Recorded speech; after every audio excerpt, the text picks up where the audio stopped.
he's on the replay. My God,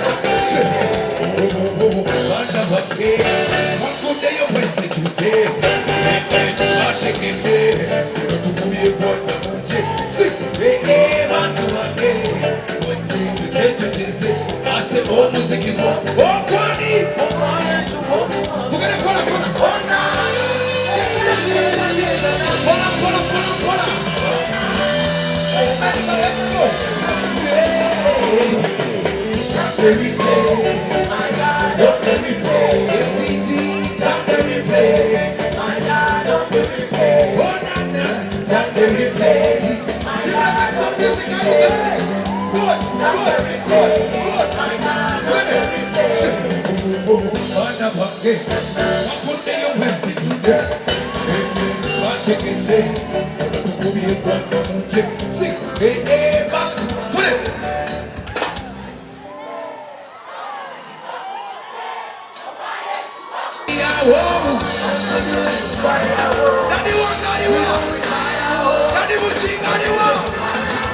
Daddy Bujingo. I told you to want to keep on pay. Style ya keep on pay. Was I Bujingo? Oh, I'm gonna get to pay. Was I style ya keep on pay. That's what you keep on pay. Oh, I'm gonna hey. That's to the beats in the flow. No matter what you do. Was I? That's to the beats in the show. Oh, no, you can't be controller. Yes, what we controller. Oh, no, you can't be zumbulula. Hey, don't know if you're kukivulu. Fire, whoa. That's the music, fire, whoa. Hey, we know it. Hey, we're supposed to watch it, what you are. Hey, oh, I'm gonna get to know you. Where are they, daddy? Where are they, daddy? Where are they, daddy? Wait,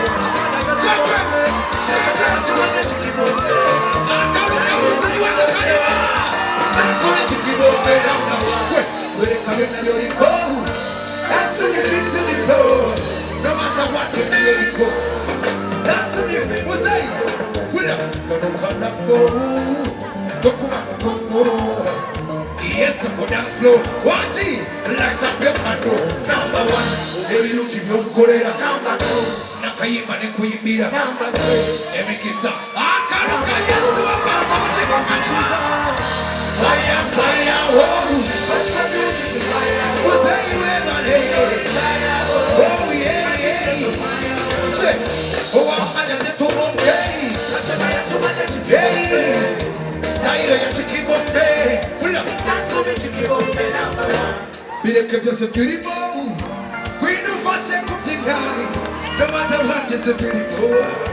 We do for. Put it up. In the tangazo. Nnaku dance slow. Hey, let's up your condo. Number one, Imana Dagushima. Number two, it is of your body. Number three, Imana Dagushima. Fire, Salvador. Thank you so much, Salvador. Let's go.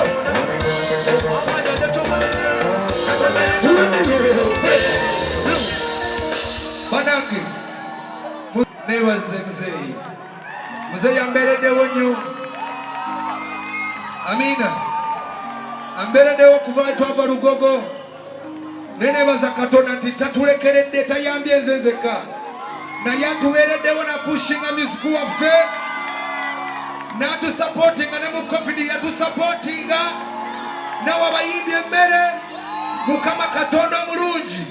Amwe omutima gwe kyeguyanira. Muzeeyi abasabira nnyo. Naye nga tannaba kwogera njagala mugolola emikono gyammwe bwe giti. Mwenna. Njagala osaba ebintu 6. Sorry, ebintu 7. Sorry, why 6? No. Ebintu 7. Hallelujah. Byowulira byewandiyagadde okulaba mu bulamu bwa muzeeyi. Amina. Oh my God. Wanike mikono gyebiri ogigolole bwoti. Omusabire omukisa. Omusajja ono nemba nga sirina kasente wano n'akampa ng'ayagala tambuza omulimu gwa Kristo. Abasumba bali babiri. Apostle Grace mumulabye ambeereddewo. Amina. Mukama yonna gy'ali amumpeera omukisa. Nze nina kwagala nnyo. Wanika emikono ekyo tusabire muzeeyi. Wanika emikono ky'owulira ku mutima gwo. Hallelujah.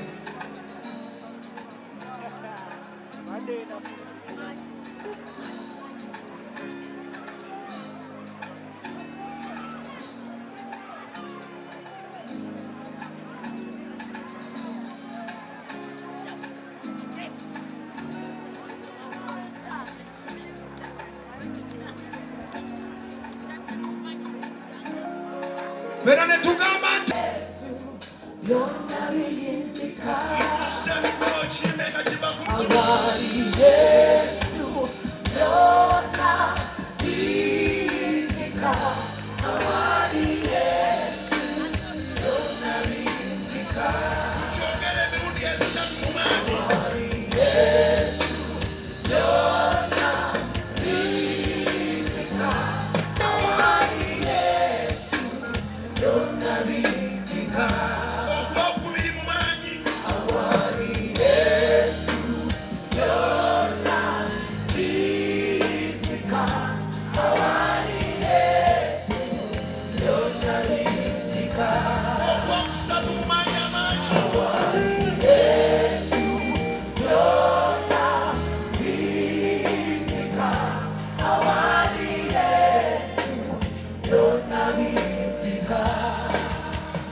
Yesu yatuuka maliza n'amugamba singa wali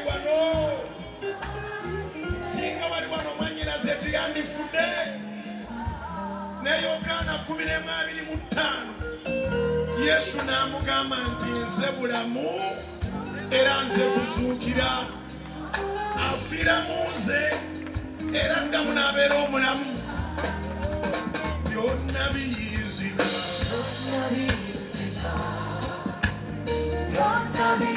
Yimusa emikono bano okikirize. Kyogera mu maanyi agasinga gawo. Yes.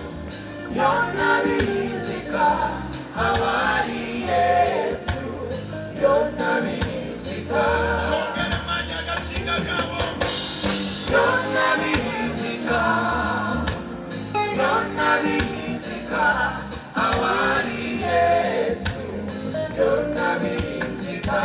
Eyo paati tugimbe emirundi 3.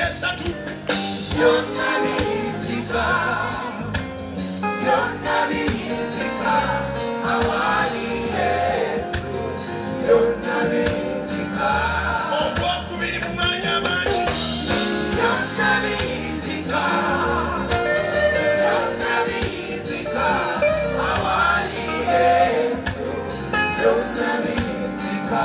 Ogusembayo n'abali mu vyabyo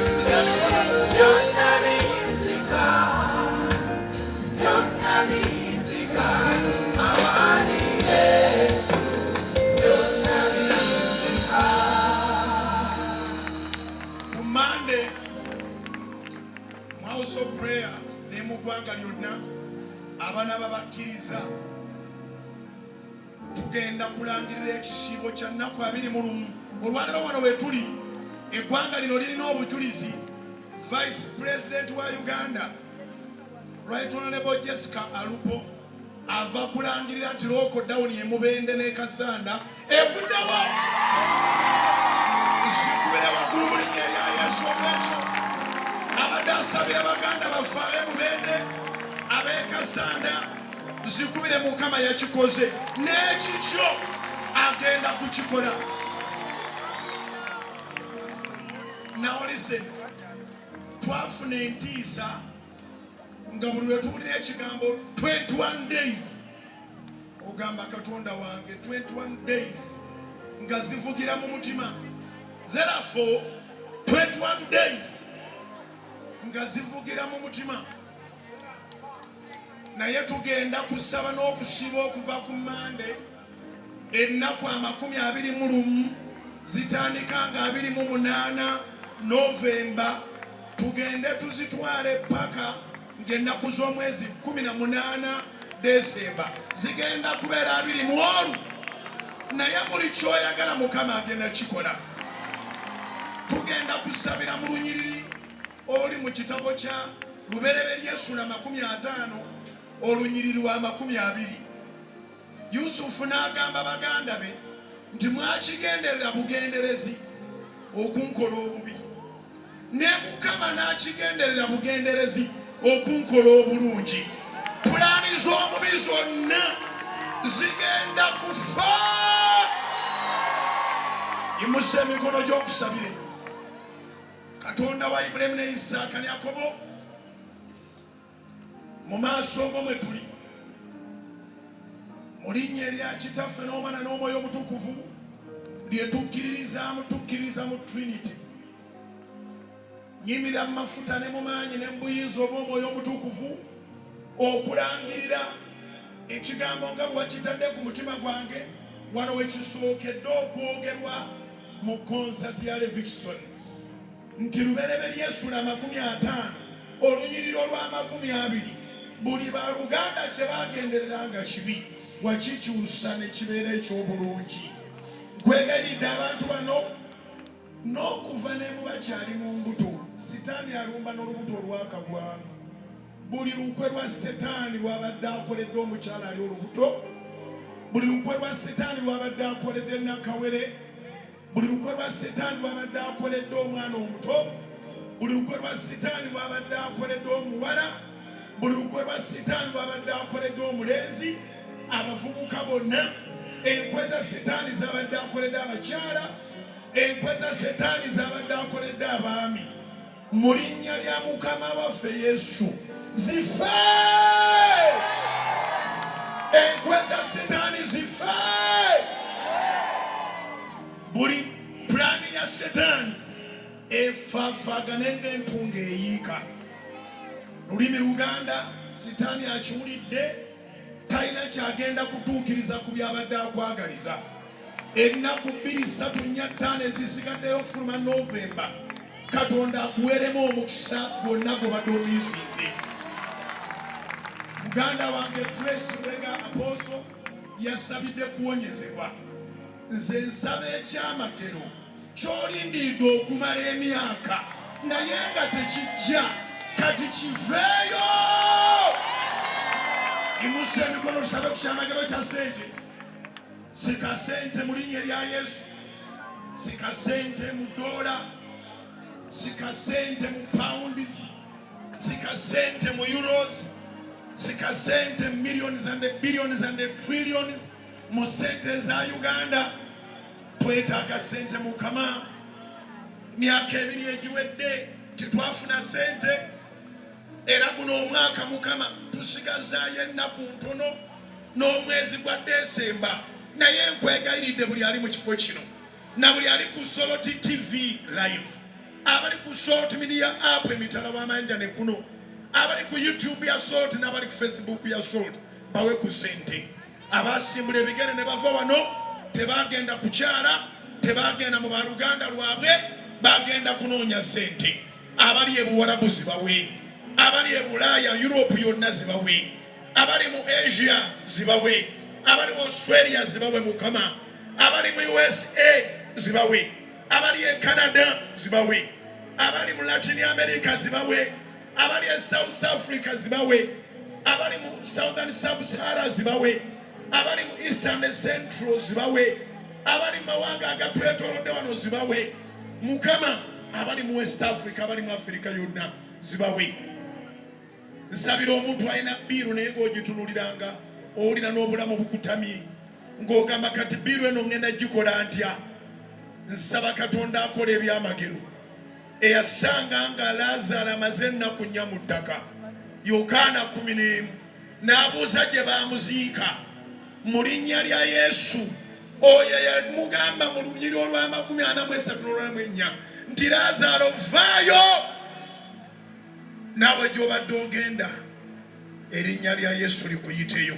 Togenda genda mu kyalo, togenda genda 22 omukisa okugaggawaza so tagatako wamu nagwo obuyinike. gutwale. Kitange wangamba nti Bujingo b'osaba nabo bonna ndibafuula akalango. Nsaba Katonda eyamanyisa nze ava eri ewala. Nsaba Katonda eyamanyisa abaweereza bonna be tulabye abava ewala. Naawe akufuula akalango. Akufuula akalango nga bonna balaba. Bakulabe ngo rising up mu linnya lya Yesu. Bakulabe ngo rising up against every curse, against every reproach in the mighty name of Jesus. Akufuula akalango era naye kyabaafunamu bonna abaali bakumanyi bakulabe bagambe tugenze kunoonya Katonda we. Abantu balokoke olw'okubanga akufudde akalango. Bajjenga bakulinnya akagere balabe ng'oyingidde ekkanisa y'abalokole tiwaloga bulozi naye Yesu yabakufuula akalango. Obeere billboard ya Mukama ali wakyagala ibusa emikono. Obeere billboard ya Yesu. Obeere akalango ka Yesu. Emirimu gye gyonna agirange ng'agirangira ku ggwe. Mbeera billboard ebeera akalango kitwale in the mighty name of Jesus. I give to the Lord all the praise and all the glory and all the honor. Ekitiibwa kitwale. Mukama byonna by'ogenda okukola sigaba na kitiibwa. Kitwale. Mukama abawe omukisa.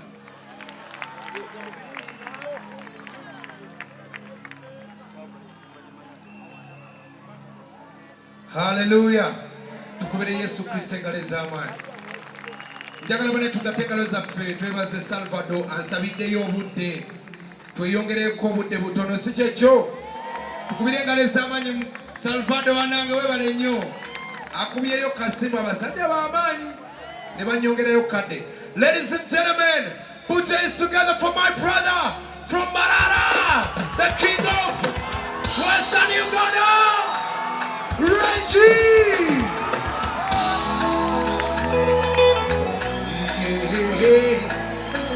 Akalukaliwa say wakedendaba ati basobola kwebaka okufaananyi n'enkuba ngadekeza mwawe tambula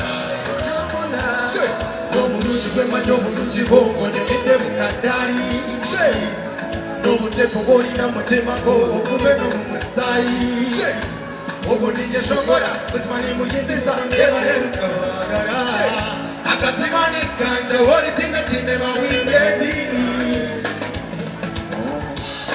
joya sibawulira joya lizobalyame joyaya joya lizobalyame joya joya lizobalyame joyaya joya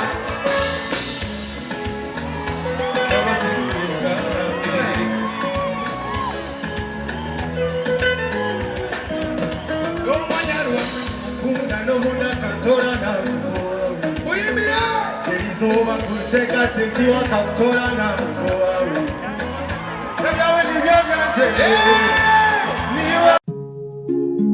Oyagala omukolo gw'ogwenjawulo gubeere n'ebijjukizo mu nnyumba yo? Kankwanjulire King Montage Photo Studio. Ffe bakafuluma okukuba ebifaananyi n'okukola video. Olina wedding, birthday party, kukyala, nika, baby shower, photoshoot oba music shoot na buli kimu kyonna ky'oyagala. Ffe tusobola okuwa ebijjukizo ebirungi eri ebirooto byo. Ate nno mwana wattu kusintiiza omuntu wa bulijjo. Tusange bannankulabye ku bitaala ku Prime Tower Level 3 Room D04. Okumanya ebisingawo tukubire ku nnamba zino: 0702 104 125 oba 0755 311 731 oba 0777 223 405. King Montage Photo Studio. Ffe tusobola okuwa ebijjukizo ebirungi ate nno mwana wattu kusintiiza omuntu wa bulijjo.